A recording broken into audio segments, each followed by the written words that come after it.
Hiki chuo anasoma mwanaye pia anaitwa Terry. Mchizi ni mjivuni kinoma, ni anatumia pesa za mzee wake anavyotaka, na kama haitoshi darasani akili hakuna. Hapa karudia darasa mara kibao tu. Sasa Terry ana washikaji zake wawili, Hakim pamoja na Brian. Hapa hakuna kusoma, ni kufanya ubabe tu. Masela hata mwalimu darasani hawamsikilizi kabisa. Si shule ni ya babake bana. Terry, nimesema acha kelele, utanifanya nini? Utaondoka darasani kwangu. Terry akacheka kwa dharau kinoma. Mimi niondoke darasani kwako? Hivi mnamsikia huyo mzee kweli? Lecture akamfukuza darasani Terry. Lakini mwana ajali wala nini. Akasema, unakumbuka nilivyofaulu kozi yako semester iliyopita Darasa lote likaguna. Au unataka niliambia darasa nilikulipa kiasi gani nilifaulu kozi yako, si ndio? Kumbe mzee alikulaga mpunga kisha akamfaulisha Terry. Hakufaulu kwa akili zake mazee. Sasa hiki kitu Terry anakitumia kama fundo ya kumchapia mwalimu na nini, maana bodi ikijua tu hana kazi. Mwalimu ikabidi amalize darasa pale pale. Basi wanafunzi wote wakawa wanashangilia kwa kumwimba Terry tu, maana akasababisha waingie break bila kupenda. Vibe lilikuwa kubwa mno darasani mazee. Sasa Terry na washikaji zake wanaweza kumpokonya mwanaume yeyote mwanamke wake. Wao ndo wababe, na kama haitoshi wanamiliki pesa chafu ya kutosha tu. Na wanawake alivyo hawana msimamo mbele ya pesa, wanakubali tu. Mwanaume utapiga kelele, lakini ndo hivyo tena, ndege amenyakuliwa na mwenye pesa mazee. Hili darasa siku zote ni kama gulio tu, yani kila mtu anapiga stori zake awezavyo, makelele ya kutosha tu naambiwa. Sasa leo ameingia mwalimu mgeni na nini, watu wote wakakimbilia siti zao, isipokuwa Terry peke yake. Alikuwa zaka amesimama juu ya meza tu, akaambiwa akae chini na nini, la sivyo atakaa mbele afundishe darasa. Mwana akakaa juu ya meza mazee. Huyu madam anaitwa Dr. Catherine Okoye, anafundisha psychology. Terry akasema, nimeangalia video nyingi sana kwenye Habu. Unaelewa ninachomaanisha Nilikuwa na kuona kama hujavaa kitu ndani hivi wakati unaingia hapa ndani. Darasa zima likacheka hapa. Najua unaelewa wapi naelekea. Catherine akamtaja jina lake na nini. Mwana akashangaa, kumbe namjua hadi jina. Lecture akasema, amesikia mambo mengi sana kuhusu Terry. Oh, kwa hiyo umesikia sira yangu kubwa, si ndio Mwana na maneno ya kejeli kinomo naambiwa. Upo sahihi kabisa, nimesikia mengi kuhusu ubora wako kwenye kufeli. Hili likamchapa usoni Terry. Darasa zima likabaki kimya. Lecture akaanza kufundisha akasema, darasa, psychology inasema nini kuhusu watu wanaofeli kila mara? Sasa si vita kaianzisha yeye.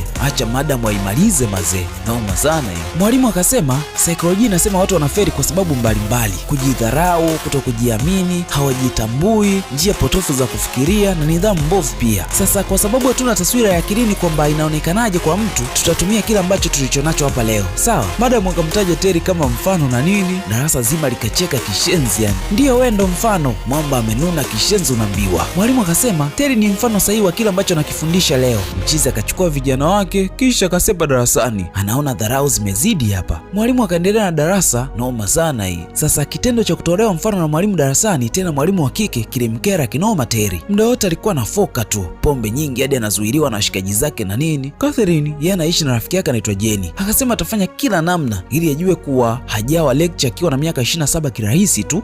Kafanya kazi. Pale pale Catherine akaokota simu ya mama yake. Akaambiwa inahitajika kama 200,000 hivi ili mdogo wake Nkemu anunuliwe dawa. Akasema akimaliza mambo yake basi atamtumia hiyo pesa. Sasa Nkemu ana tatizo kwenye ubongo. Tatizo ambalo linatakiwa afanyiwe upasuaji na inagharimu pesa nyingi sana. Kwa hiyo kwa sasa kwa sababu pesa hakuna, wanampa dawa tu ili kupoza tatizo mazee. Leo Terry akamvizia Dr. Catherine. Akasema, Kiingereza chako chote kile kigumu, unavyonyanyua mabega juu kwa jeuri. Hii ndio unaendesha? Yaani hii gari ya mwaka 1965. Nilitegemea pengine unaendesha gari ya mwaka 2026. Unajua hii gari mlinzi wangu anafanyia doria nyumbani kwa baba yangu. Mchizi amekuja na kejeli kinoma kwa Dr. Catherine. Catherine akasema, natamani niongee na wewe lakini haina maana. Kwa nini? Unaniogopa? Unatamani niogopeshe? Yaani nakuona kama kijana mdogo ambaye yupo kwa mwili wa mtu mzima. Hili likamuingia Terry mazee. Unamaanisha nini? Inamaanisha mazungumzo yatakuwa na maana kwa mtu ambaye ana akili za kitoto. Terry akapigwa nyingine tena ya kombwe. Unajua babangu ni nani wewe? Nadhani haujui babangu ni nani. Unajua kuwa babangu anaendesha hii shule? Akikupiga na kidole chake kimoja tu umeenda na hautapata kazi yote ile popote nchini. Kumbe ni hivyo. Basi awekeze kwenye wakufunzi wengi ili amsaidie kijana wake maskini mjinga. Vipi hilo? Kama hutojali, naomba utoke njiani ili mimi niingie kwa gari yangu ya mwaka 2009. Sawa?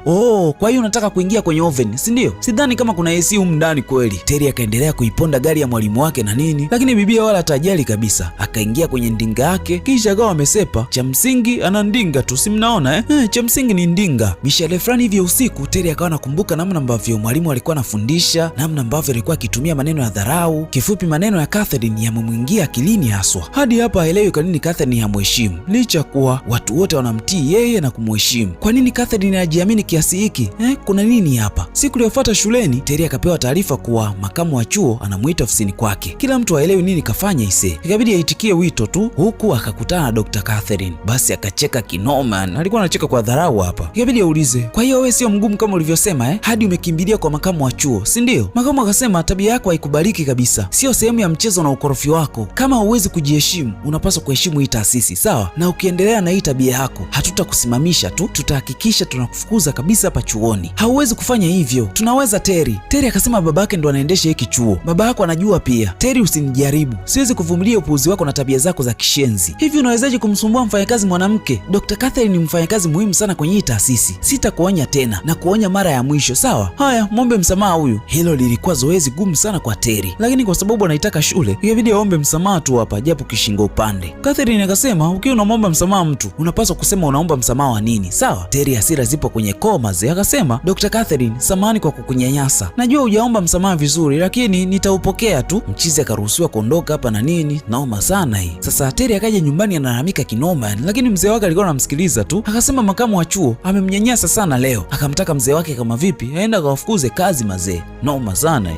Muda wote mzee alikuwa biza anasoma gazeti tu. Alipoona kelele za Terry zinamkera, akanyanyuka kisha akatembea. Mzee akasema, unakaribia kwenda shule ya kijeshi sasa, eti kwa sababu ya tabia zake lazima aende huko. Leo Dr. Catherine amekuja kufundisha mada ya human behavior kwa Kiswahili inaitwa tabia za binadamu. Terry akanyosha kuuliza swali, akasema, inawezekana vipi mtu akajificha kwenye taaluma ili aepuke kuhangaika na hisia zake binafsi? Lecture akasema, hilo swali aliendana na somo langu la leo, lakini bado ni saikolojia. Darasa lote lilikuwa kimya mazee. Uliza maswali ambayo yanaendana. Linaendana madam, nataka kujua tu. Dokta akasema, unajua hauna akili kama unavyofikiria lakini nimeuliza swali rahisi tu. Kaa chini au acha kusumbua darasa. Naamini sisi ndo tunakulipa mshahara wako. Tupo hapa kujifunza na wewe upo hapa kutufundisha. Kwa hiyo naweza kuuliza swali lolote lile. Labda kama huna akili kama unavyofikiria. Kila mtu akashangaa. Darasa limegeuzwa uwanja wa michambo sasa. Madam akamtaka akae chini au atoke darasani kwake. Mchizi kabidi akae chini tu, akatia agizo mazee. Lakini sikamtingisha mwalimu wake, si ndio Si mnaona? Sasa baada ya kipindi, madam akakuta gari yake imepasuliwa matairi mazee. Aliumia kinomo na mbiwa. Akajua aliyefanya hivi ni Terry peke yake. Terry alikuwa pale pale naye akawa amesogea eneo la tukio. Akauliza, nini kimetokea kwa gari yako? Dokta hakusema kitu, akachukua vifaa vyake kisha akaanza kazi ya kutengeneza tairi. Muda wote Terry alikuwa anajiongelesha mwenyewe tu. Dokta alikuwa anaendelea kupiga kazi unaambiwa. Terry alipozidi kuongeaongea ovyo, ikabidi Catherine aulize, una miaka mingapi? Nina miaka mingi ambayo inatosha kukuweka staili 7 kwa dakika 17. Dokta akasema, nimekumbuka. Terry Cole, ulizaliwa Septemba 13, 1996. Utafikisha miaka 30 hivi karibuni. Halafu bado upo hapo unavaa kama mtoto tu, unakimbia kila sehemu na unaferi kozi kama staili yako. Yaani hii nguvu ambayo unaiwekeza hapa, kama ungekuwa umeiwekeza kwenye masomo, sasa hivi ungekuwa na ofisi yako. Dr. Catherine aliongea mambo mengi kishenzi yani. Akasema, usipojiangalia utafikisha miaka 40 na bado utaendelea kusimama hapa hapa kusumbua wengine.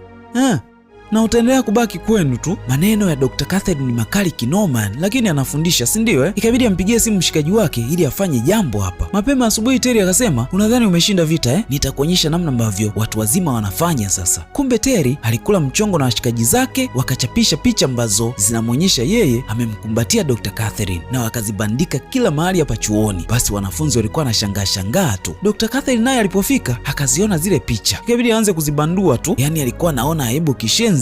Yani alikuwa anaona aibu ya mwaka. Watu wote walikuwa wanaliimba jina la Terry tu, wanamuona mchizi ndo shujaa na nini, maana kamweka madamu wake mazee. Hizi picha zikafika ofisini kwa makamu wa shule. Akasema, hili ni onyo la mwisho kwako. Ukifanya tena hakuna msamaha hapa. Unapaswa uombe msamaha hadharani na ukiri kuwa hii picha imetengenezwa na AI na utasimamishwa shule kwa wiki 1 na mitihani ya wiki hii hautafanya. Tumeelewana? Ndiyo mkuu. Mwamba kawa ametembea hapa. Dr. Catherine anaamini kabisa hii adhabu haijamtosha Terry. Alistahili adhabu kubwa zaidi ya hapa mazee. Mzee alipopata upuuzi wa Terry aliofanya chuoni, akaja na wanajeshi 2 hapa, wakamshushia kipondo cha maana mno Terry. Walipiga kinoma, piga sana, piga mno. Hakuna huruma hapa. Washikaji wanashusha kipondo tu. Noma sana Dr. Catherine si akaona, ikabidi ashuke chini haraka haraka kwenda kumsaidia mazee. Mzee ndo alikuwa anaingia hapa, anataka mwanae ajifunze.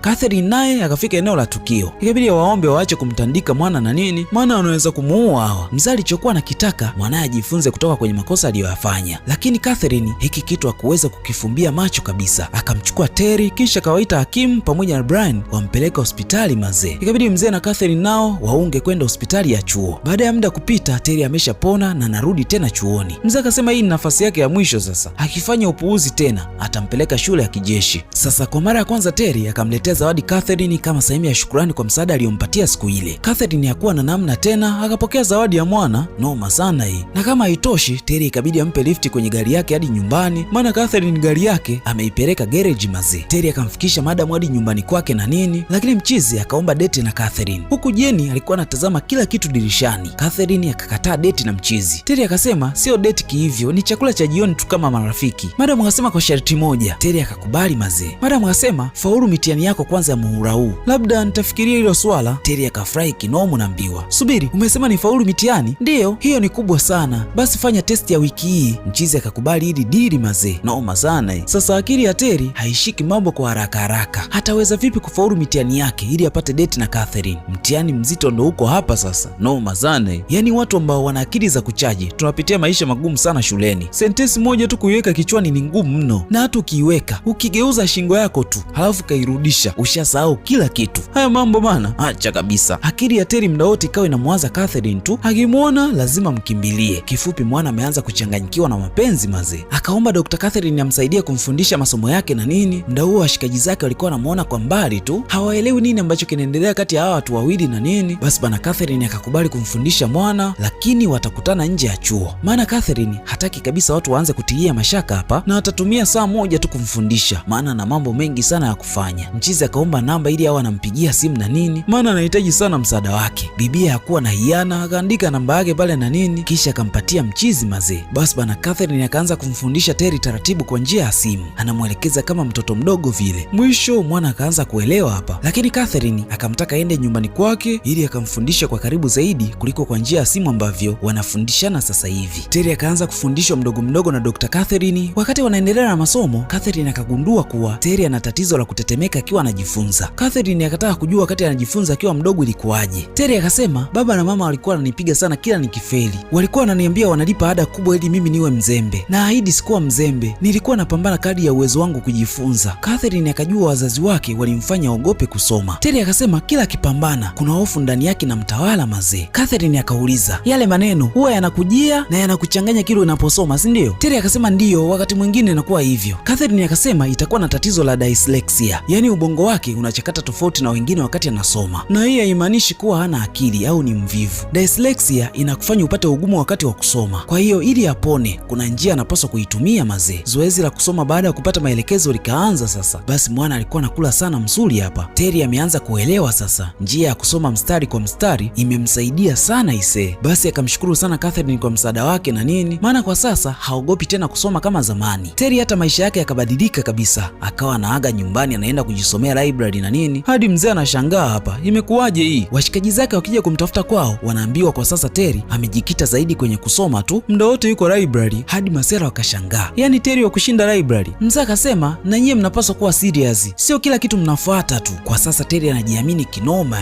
Hata matokeo ya testi yalipotoka, mchizi akawa amefanya vizuri mtu wa pili chuo kizima mazee. Basi sifa nyingi mno akaziangusha kwa Catherine. Mwisho washikaji hali ya upendo ikawaingia mazee, wakajikuta wanachapana mabusu hapa. Terry kwa sasa amebadilika kabisa, hawapi muda tena washikaji zake na nini, muda wote anachati na Catherine tu, hadi masela wakashangaa haya mabadiliko. Wakajua msela kazama kwenye penzi sasa. Terry akasema anatengeneza njia ya kulipa kisasi tu. Kivipi mzee? Umesahau aliniambia kuwa nikifaulu mitihani yangu pamoja na carryovers nitatoka naye. Nasubiri hilo litokee tu nimnyanyase kama ambavyo alininyanyasa mimi. Kama alivyonizalilisha mbele za watu na mimi namdhalilisha vile vile. Kwa hiyo mipango ya Terry ni kulipa kisasi na sio upendo wa dhati. Terry akaendelea kupiga kitabu kama kawaida, muda wote mwana anasoma tu, maana sio muda mrefu sana ana mitihani mbele yake. Terry akawa anasoma hadi anapitiwa na usingizi na nini. Roho ya masomo imemwingia mchizi kabisa. Chezea mapenzi wewe, yanaweza kubadilisha kwa namna yoyote ile. Basi bana, baada ya kufanya mitihani matokeo yametoka, mchizi kafaulu masomo yake yote. Basi alikuwa na furaha kinomo na mbiwa. Mishangilio ya Cristiano Ronaldo ikawa mingi mno.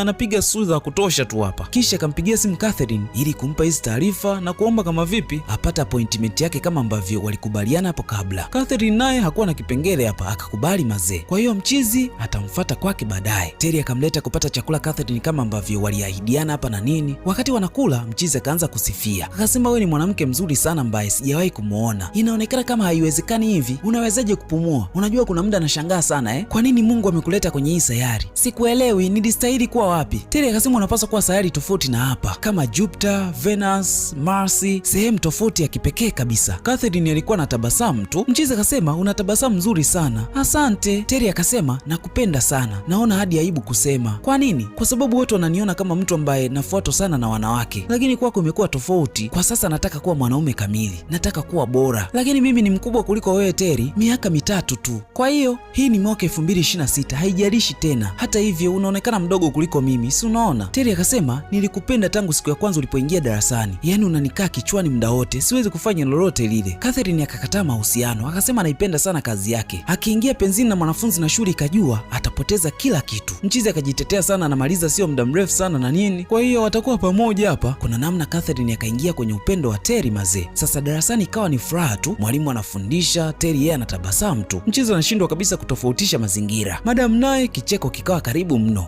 Mapenzi bana, yani wanawafanya mnashindwa kabisa kujificha. Hata kama mliambizana mjifiche, lakini kuna wakati nafika mnashindwa kabisa. Hayo ndo mapenzi. Masela muda wote wakawa na chati hata kama wapo karibu. Si unajuaga mapenzi yakiwa mapya Sijui kuna nini kipo hapa mazee. Muda wote unatamani kuongea na mpenzi wako, lakini yakiisha sasa akikwambia anakupenda, yani unaona kama amekuwekea kisu shingoni.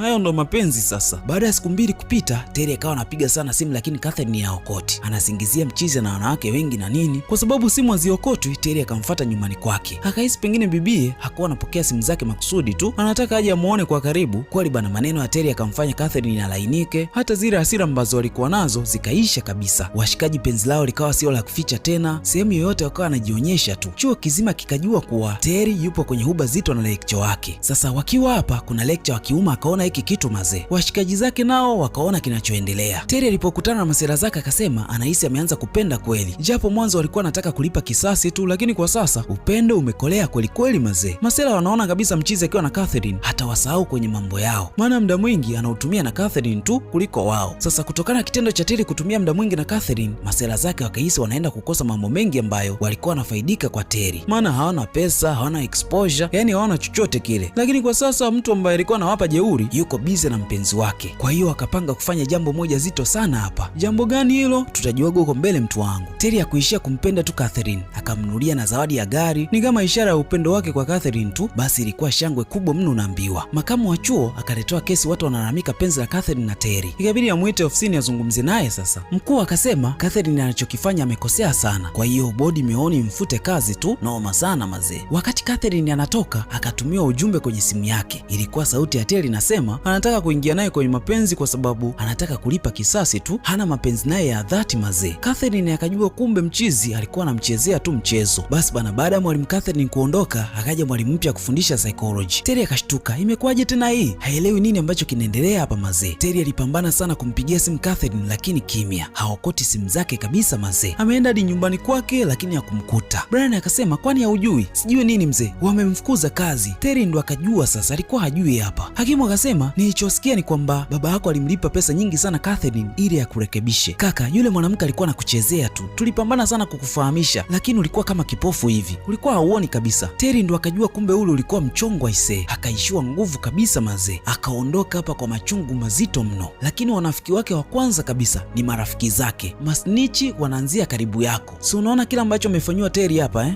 jifunze kitu hapa. Terry akamfuata baba yake na hasira kinoma aisee, akamuuliza mzee wake kuwa ulimwajiri Catherine anirekebishe, si ndio? Mzee akasema ndio, imefanya kazi, hebu jiangalie, umebadilika. Kwa hiyo unanichezea kama mjinga, umenichezea hisia zangu. Mzee akasema sikumwambia mtu aingie penzini, nilimlipa kwa kazi yake, sikujali ametumia njia gani, cha msingi amefanya kila ambacho nilimtaka afanye. Terry akachoka kabisa mazee, ikabidi aulize umemlipa shingapi? Mzee akasema naira milioni 50. Nimeumia kwa sababu yako mzee, wewe na mama mliniumiza hata kabla hajafariki na unaendelea hadi leo. Mzee akauliza unaongelea nini wewe? Naongelea namna ambavyo mlikuwa mnanipiga kila mara kama sikuwa chochote kile, ikabidi nijiondoe kwenye hali ambayo nilikuwa naishi, na hiyo ndio ilikuwa njia sahihi kwangu. Mzee akasema ulikuwa mvivu shuleni. Mimi ni dyslexic, nina tatizo linaitwa dyslexia, siwezi kusoma kama wengine, inanichukua sana kufikiria taarifa. Haukujua hilo kwa sababu ulikuwa bize kunisema tu, halafu sasa hivi umelipa kiasi kikubwa cha pesa kutatua tatizo ambalo umelitengeneza mwenyewe, huku Catherine naye anateseka kinoma kwenye akili yake. Anaona message za Terry lakini hazijibu makusudi kabisa. Roho inamuuma kinomo na mbiwa. Terry akawa ni mtu wa mitungi mingi, mapenzi yanamchanganya kabisa. Hana cha kupoteza tena hapa. Mzee anashuhudia kila kitu ambacho mwanae anakifanya. Atafanya nini sasa hapa? Anabaki kumwangalia tu. Upande wa pili kwa Hakim na Brian wakawa wanajisifia mbinu yao imefanya kazi na nini. Kwa hiyo leo jioni ni mwendo wa mitungi tu. Pombe zikawa sehemu ya maisha ya Terry na washikaji zake, na wakilewa tu wanaangusha sebleni, kila mmoja na pozi lake. Si mnaona Mzee anaona kila kitu ambacho kinaendelea hapa, lakini atafanya nini? Anabaki kusikitika tu mazee. Leo Terry amekuja nyumbani kwa Catherine. Catherine akahisi mchizi amefuata gari yake. Mwana akalalamika kinoma kuhusu Catherine kupokea pesa ili amdanganye mchizi. Ungeniambia nikulipe ili ulale na mimi. Akala kofi.